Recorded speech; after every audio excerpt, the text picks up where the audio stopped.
Bonjour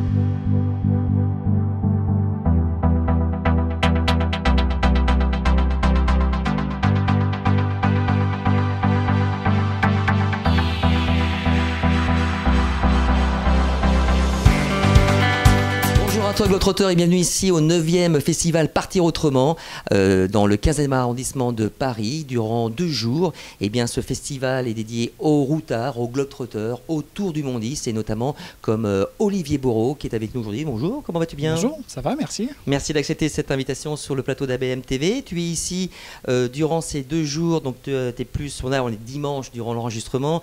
Ton passage sur ton film de 52 minutes que tu présentes aujourd'hui sur la Sibérie. Sibérie, les éleveurs du froid, plus exactement. C'est un film que vous avez coproduit seul avec ta femme uniquement, ça, ouais. Voilà. Durant un tour du monde que vous avez fait de 2009 à 2011, un tour du monde de 3 ans. Suite à ce tour du monde-là, il y a eu un livre qui s'appelle donc 3 ans autour du monde, autoproduit, auto-édité. Ouais, voilà.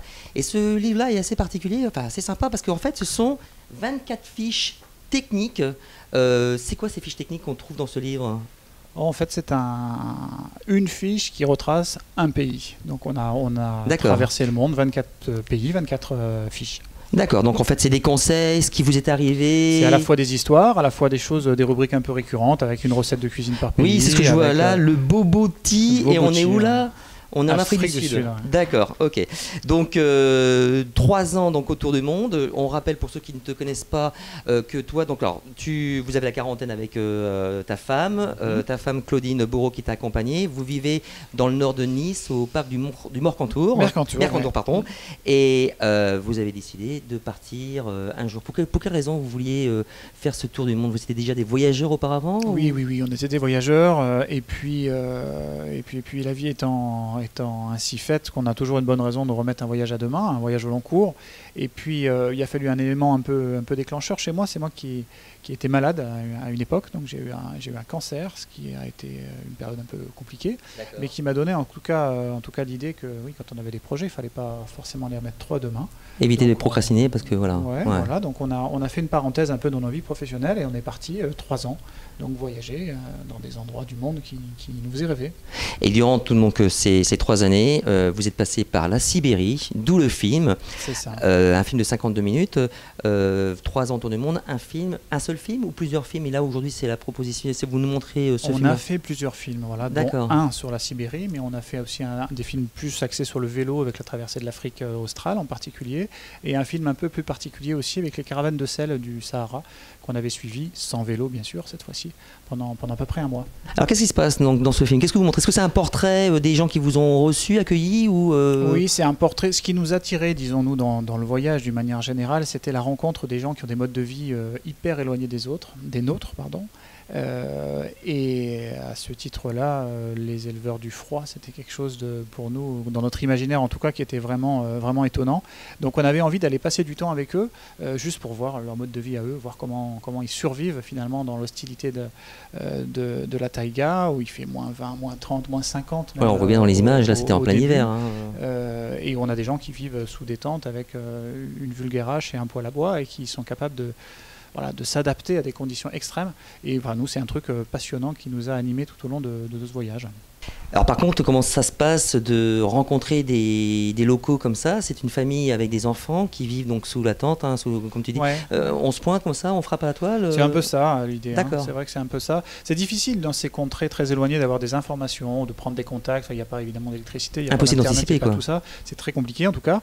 En revanche, surtout après 3 ans de voyage, on devient un peu habitué, adaptable, je dirais, et puis un peu habitué à l'inconnu et à la réaction, la réactivité qu'il faut avoir quand on C'était facile finalement en fait de se faire accepter. C'est pas compliqué bien sûr. Les gens sont d'une manière générale très contents qu'on s'intéresse à eux. Plus ils ont un mode de vie, je dirais ancestral, plus ils sont surpris que nous qui symbolisons la modernité ayons envie de découvrir des choses, d'apprendre. Et alors nous on est comme des gamins quand on les voit. Combien de temps vous êtes resté avec eux? On a passé 5 semaines avec donc une famille sous la tente. Et il nous a fallu à peu près 3 mois pour réussir donc quand même à accéder parce que l'itinéraire est long. C'était au niveau du cercle polaire en plein centre de la Russie. Donc il faut un peu de temps pour constituer les rencontres qui nous amènent jusqu'à cet endroit-là. Et ensuite, voilà, 5 semaines sur place. Alors c'est un peu à l'instar de l'émission en terre inconnue, là. Comment c'est quelque chose. C'est très similaire dans ce qu'on y découvre, parce qu'effectivement, l'émission, ils avaient fait une émission sur des éleveurs de rennes. Oui, c'était avec l'animatrice belge, je pense, je me rappelle plus comment elle s'appelle. On a un Belge parmi nous, je me rappelle plus son prénom, qui avait joué justement le jeu. Effectivement. Oui, tout à fait, c'était en Mongolie d'ailleurs. Oui. Je me souviens bien, mais c'était le même genre de peuple, le même genre de choses.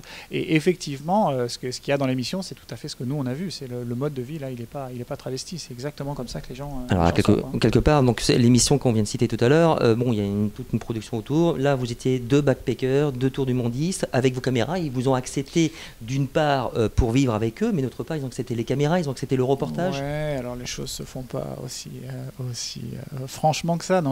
La Russie, c'est un pays qu'on a adoré, mais dans lequel il y a un certain nombre de contraintes administratives qui sont pas simples. Et donc arriver avec une idée en amont en disant nous allons vouloir filmer, on va se retrouver rapidement à avoir des questions. Donc on a préféré nous faire les choses en douceur. Et petit à petit, voilà, on a pris contact avec les gens sur place. Et quand on était sur place, que la caméra était installée, ça n'a pas posé de problème jusqu'à temps que l'administration se rende compte qu'il y avait des gens qui étaient venus filmer et qui du coup craignaient qu'on véhicule une image un peu négative. Et donc, il a fallu leur prouver après que d'accord. Donc barrière en fait, on va dire administrative et éthique. Et barrière de la langue ou pas? C'est pas tous les jours, ils se il y a plein de choses. Non, bien sûr, bien sûr, il y a une barrière de la langue. D'abord parce qu'on parle très mal le russe. On avait appris au cours de précédents voyages, là en particulier sur la route de la soie, on avait passé quelques mois dans ces pays russophones, là où on avait du coup, c'était dégourdi, je dirais, avec quelques mots. Mais c'est pas tout à fait suffisant. D'abord parce qu'on ne maîtrise pas la langue, mais aussi parce que là-bas, ils ont leur propre langue. On était avec les évêques qui du coup communiquent beaucoup avec leur langue à eux et qui maîtrisent. Alors l'anglais, n'en parlons même pas, c'est même pas la peine. Okay. Mais déjà le russe, voilà, on avait cette incertitude parce que eux-mêmes, quand on se comprenait pas, ils s'excusaient en disant je m'excuse, je parle pas très bien russe. Non, on va dire non. C'est plutôt à nous mais voilà, il y avait cet écart-là. Mais là aussi, je dirais, c'est un peu l'expérience des voyages qu'on a fait. Cette barrière de la langue, elle est vite comblée dès qu'on a, je sais pas, un peu d'envie, on dessine, on parle, quand on a envie de se faire passer un message, je trouve qu'on y arrive assez bien. Et donc, c'est pas un frein en tout cas pour démarrer. Vous êtes revenu en 2011, c'était il y a 5 ans. Oui. Le retour maintenant, un petit peu, vous avez quel genre de vision maintenant sur le monde, sur la vie, sur l'envie de recommencer Nous, c'est-à-dire qu'on est rentré avec une vision hyper positive. Là aussi, quand on prépare un voyage comme ça, on a toujours des craintes. On s'inquiète des gens, on s'inquiète d'un tas de choses. Sans être le nez au vent, je crois qu'on peut être un peu plus confiant en ce qu'est l'homme et en ce qu'est l'humanité. Et nous, on est revenu en fait, avec une vision assez positive d'un tas de choses et des gens, de leur prévoyance, de leur prévenance, du fait qu'ils soient souvent plus ouverts aux autres, ouverts aux rencontres, le cœur sur la main, enfin plein de choses qu'on perd un peu nous dans nos sociétés un peu occidentales. Donc voilà, on essaye de garder ça comme enseignement en tout cas de nos voyages. Et voilà. Olivier Bourreau et Claudine Bourreau qui n'est pas là aujourd'hui mais qui fait partie donc de cette aventure. Je rappelle le film de 52 minutes Sibérie, les éleveurs du froid et surtout le livre 3 ans autour du monde aux éditions Perso. Oui, aux éditions Perso.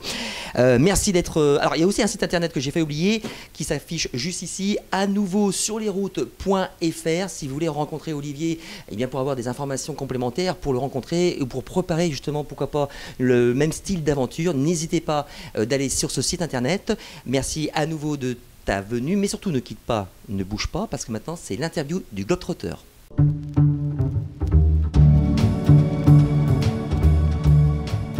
Olivier, en corrélation avec ton voyage de 3 ans autour du monde, si Olivier était un pays, il serait lequel? La Tanzanie. La Tanzanie. Si Olivier était une coutume? Le thé du matin avant des caravanes de sel, ça c'est quelque chose. Chaque matin, prendre le thé en marchant. Quand on traverse le désert, on fait le thé en marchant et on le prend.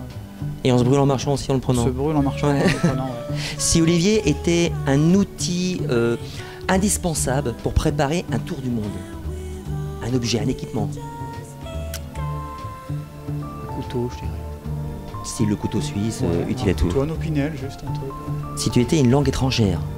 Le russe. T'as aimé le russe? Bien sûr, le russe. Si tu étais un monument grandiose à visiter sur la planète, vraiment le monument incontournable? Je pense que c'est très subjectif, mais c'est le Machu Picchu qui m'a beaucoup Marqué. marqué. Et si tu étais une spécialité culinaire étrangère?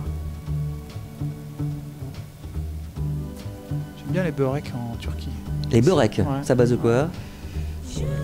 Et c'est bon, Je après, sais pas, oui. mais c'est hyper bon, ouais, c'est un petit déjeuner qui est hyper bon. Et finalement, si Olivier Bourreau n'était pas un globetrotter, il serait qui? Je sais pas, j'aurais bien aimé être photographe peut-être. Hein. Ça aurait été un Comme bon beaucoup de complément, globetrotters ouais. en fait, qu'il Ouais. n'était pas Ça avant. aurait été un bon complément. Olivier Bourreau, à nouveau sur les routes, sur laroute.fr, avec son film La Sibérie, les éleveurs du froid. Merci à nouveau, et puis Merci. une prochaine fois pour encore peut-être, j'espère, un prochain film. Ok. À très bientôt, au revoir.